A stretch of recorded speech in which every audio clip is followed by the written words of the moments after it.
Hello students, welcome to my channel.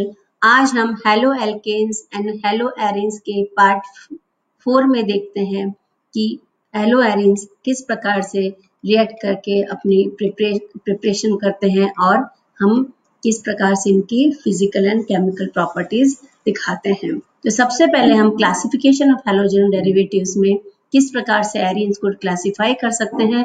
Halogen derivatives of arenes are monohalogen derivative, dihalogen derivative, trihalogen derivative and tetrahalogen derivative, जिसमें कि केवल जब मोनोहालोजन derivative उन्हें कहते हैं जब बेंजीन का एक हाइड्रोजन रिप्लेस करके हम कोई हैलोजन डेरिवेटिव हैलोजन सब्स्टिट्यूट कर देते हैं, हैलोजन एटम लगा देते हैं, तो हम उसे मोनोहालोजन डेरिवेटिव कहते हैं। जब बेंजीन का दो हाइड्रोजन रिप्लेस करके हम दो हैलोजन एटम्स लगाते हैं तो उसको हम डाईहैलोजन डेरिवेटिव कहते हैं। जब तीन बेंजीन के हाइड्रोजन रिप्लेस करके प्रतिस्थापित करके हम तीन हैलोजन डेरिवेटिव एटम लगाते हैं, हैलोजन एटम्स लगाते हैं, तो हम उसको ट्राईहैलोजन कहते हैं। और इसी प्रकार यदि बेंजीन से हम चार हाइड्रोजन का प्रतिस्थापन करते हैं हैलोजन एटम से, तो उसको हम टेट्राहैलोजन व्युत्पन्न या डेरिवेटिव्स कहते हैं। तो किस प्रकार से हम हेलो एरीन्स को बना सकते हैं।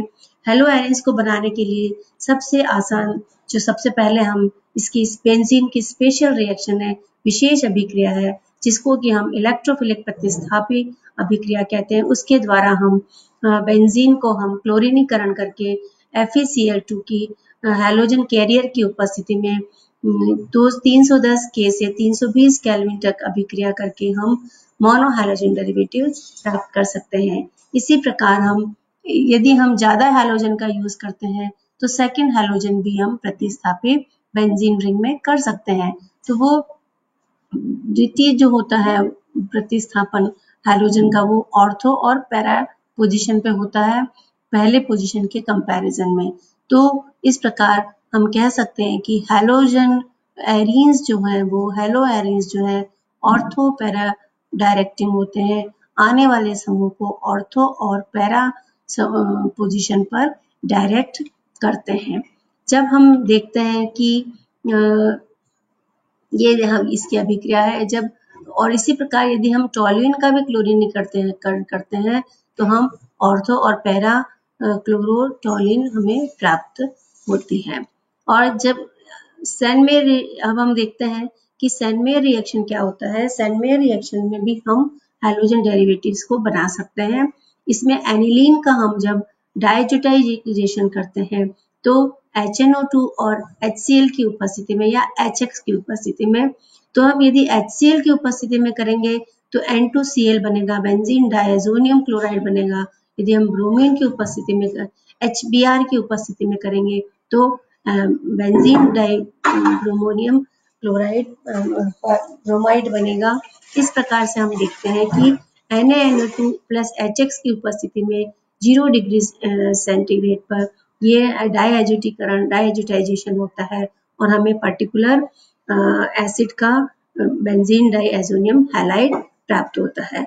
जब इसका हम हाइड्रोलिसिस करते हैं और Cu2X2 की उपस्थिति में बेंजीन डाइएजोनियम क्लोराइड का, तो हमें ब्रोमोबेंजीन या हेलोबेंजीन जो भी रिलेवेंट HX का हम यूज करेंगे। यदि Cu2Cl2 यूज करेंगे तो हमें क्लोरोबेंजीन मिलेगा, और यदि हम Cu2Br2 यूज करेंगे, CuBr यूज करेंगे तो हमें ब्रोमोबेंजीन मिलेगा। इस विधि से हम सैनमेयर रिएक्शन से हम केवल क्लोरोबेंजीन या ब्रोमोबेंजीन ही बना सकते हैं। तो प्राइमरी एरोमेटिक अमीन को हम ट्रीट करते हैं सोडियम नाइट्राइड से NaNO2 and mixing the solution with freshly prepared diazonium salt with cuprous chloride or cuprous bromide result in the replacement of diazonium group by Cl or Cl2. तो NaNO2 plus HX give rise to HNO2. This one is a nitrous acid. इसी प्रकार हम reaction of hello arenes किस प्रकार से hello arenes अपनी अभिक्रियाएं, रासायनिक अभिक्रियाएं देता है। तो सबसे पहले हम देखते हैं कि इसका क्या प्रभाव होता है, किस प्रकार से ये रासायनिक अभिक्रियाएं देता है। तो aryl halides are extremely less reactive towards nucleophilic substitution reaction due to the following reason।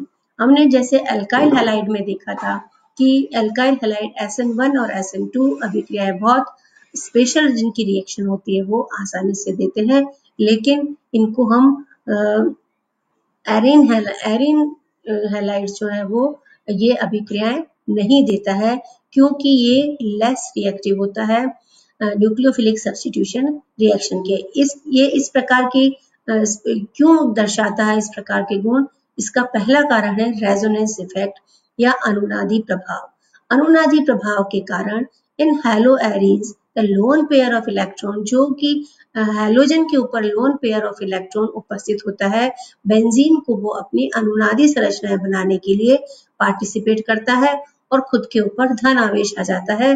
Cl या Br के ऊपर स्वयं के ऊपर धन आवेश आ जाता है, आवेशित हो जाता है और अपना इलेक्ट्रॉन डबल बॉन्ड बनने के साथ ही अपना इलेक्ट्रॉन अनुनादी संरचनाएं बनाने के लिए बेंजीन रिंग को दे देता है और hence CCl बॉन्ड एक्वायर्स के पास पार्शियल डबल बॉन्ड आ जाता है ड्यू टू रेजोनेंस, जिस प्रकार के हम इसमें देखते हैं कि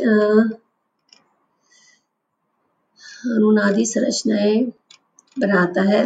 तो अनुनादी संरचनाएं बनाने के कारण ये डबल बॉन्ड कैरेक्टर आने के कारण ये बेंजीन रिंग जो होता है acquires partial double bond character. As a result bond cleavage of, क्योंकि इसके ऊपर डबल बॉन्ड कैरेक्टर आ जाता है तो इस डबल बॉन्ड की एनर्जी क्या होती है, बहुत अधिक होती है और उसके ऊपर sp2 हाइब्रिडाइजेशन हो जाता है और sp2 हाइब्रिडाइजेशन होने की वजह से डबल बॉन्ड के कारण इसकी बॉन्ड एनर्जी इंक्रीज हो जाती है और बॉन्ड एनर्जी इंक्रीज हो जाती है और बॉन्ड लेंथ कम हो जाती है और इस कम बॉन्ड लेंथ के साथ और बढ़ी हुई ऊर्जा के कारण इस CCl बंध को हम आसानी से नहीं तोड़ सकते और जब हम तोड़ नहीं सकते तो इसको हम आसानी से रिप्लेस भी नहीं कर सकते, प्रतिस्थापित भी नहीं कर पाते और इतनी ऊर्जा हमारे पास अभिक्रिया में नहीं होती है।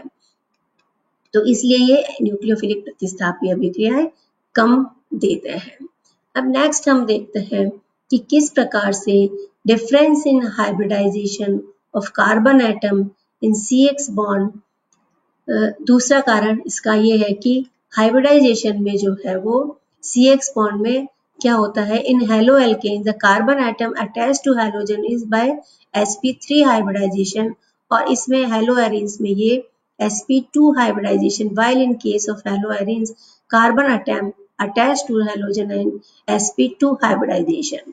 तीसरा कारण यह है कि फिनाइल कैटायन जो बनता है, यदि वो हम अलग Cl किसी कारण से अलग हो भी जाए, उसके बाद जो फिनाइल कैटायन बनता है वो फिनाइल कैटायन क्या होता है कि बहुत ही self ionisation will not be stabilised by resonance, क्योंकि ये अनुनाद के द्वारा स्थापित स्थायी नहीं हो सकता है, इसलिए ये SN1 मैकेनिज्म भी रोल्ड आउट हो जाता है, ये नहीं देता है क्योंकि SN1 मैकेनिज्म के लिए इलेक्ट्रोफाइल का या कैटायन का बनना जरूरी है, जो कि इसमें कैटायन फिनाइल आयन जो है वो अस्थाई नहीं होता है। तो हम कह सकते हैं, और चौथा कारण ये है कि since arenes are electrophilic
halogenation करते हैं तो हम इसको इलेक्ट्रोफिलिक सब्स्टिट्यूशन की रिएक्शन के लिए इलेक्ट्रॉन रिच, सबसे पहले इसका हैलोजिनेशन करते हैं। हैलोजिनेशन में हम देखते हैं कि हैलोजिनेशन में हम क्लोरीनेशन करते हैं तो पैरा और ऑर्थो क्लोरो 1,2 डाइक्लोरोबेंजीन माइनर और मेजर पैरा डाइक्लोरोबेंजीन बनता है, क्योंकि पैरा इसमें शील्डिंग इफेक्ट के कारण ये उत्पाद हमको कम प्राप्त होता है, ऑर्थो वाला पैरा वाला उत्पाद हमको अधिक प्राप्त होता है। इसी प्रकार हम देखते हैं नाइट्रेशन करने पर भी HNO3 और सांद्र H2SO4 की डिग्री सांद्र H2SO4 और सांद्र HNO3 की प्रेजेंस में यदि हम हीट करते हैं तो ऑर्थो पैरा नाइट्रो बेंजीन बनता है। सल्फोनेशन भी ऑर्थो और पैरा सल्फोनेशन सल्फोनिक एसिड हमको प्राप्त होता है यदि हम फ्यूमिंग H2SO4 की उपस्थिति में सल्फोनेशन करवाते हैं।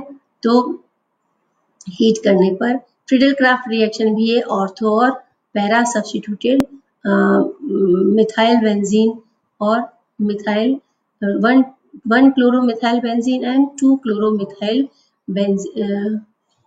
मिथाइल बेंजीन देता है। एसाइलेशन भी है, एसाइलेटिंग प्रोडक्ट देता है 1 chloro acetophenone and 4 chloro acetophenone, ये देता है 1 chloromethyl. This one is not 1 chloro, this is 4 chloromethyl benzene major group. Please correct this position. This one is not 1, this one is 4 chloromethyl benzene. Reaction with matters. Woods reaction में हम देखते हैं जब कोई arene hello arene and कोई alkyl हेरीन alkyl halo alkane, जब आपस में यदि हम दोनों अलग अलग हेलो कंपाउंड्स लेते हैं तो हमें जो दो प्रकार हमको एडिशनल जो है वो एल्केन हाइड्रोकार्बन प्राप्त होता है।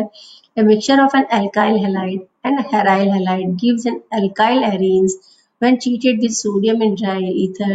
This reaction is known as Woods-Fittig reaction. Fitting reaction, जब aryl halides when treated with sodium in dry, two molecules of two aryl groups are joined called dibiphenyl. Now we come to polyhalogen compounds. Polyhalogen compounds में हम देखते हैं dichloromethane, trichloromethane and triiodomethane, iodoform, tetrachloromethane and freons. तो और last में हम देखते हैं DDT, that is this one is p-para-dash trichlorophenyl trichloroethane। तो हम इस पार्ट को कल देखेंगे। आज का हम पार्ट यहीं समाप्त करते हैं, जो कि अभी तक मुख्यतः मोनोहैलोजन डेरिवेटिव का पार्ट था। नेक्स्ट पार्ट में हम di, tri and tetra halogens और फ्रीओन्स के बारे में पढ़ेंगे। धन्यवाद।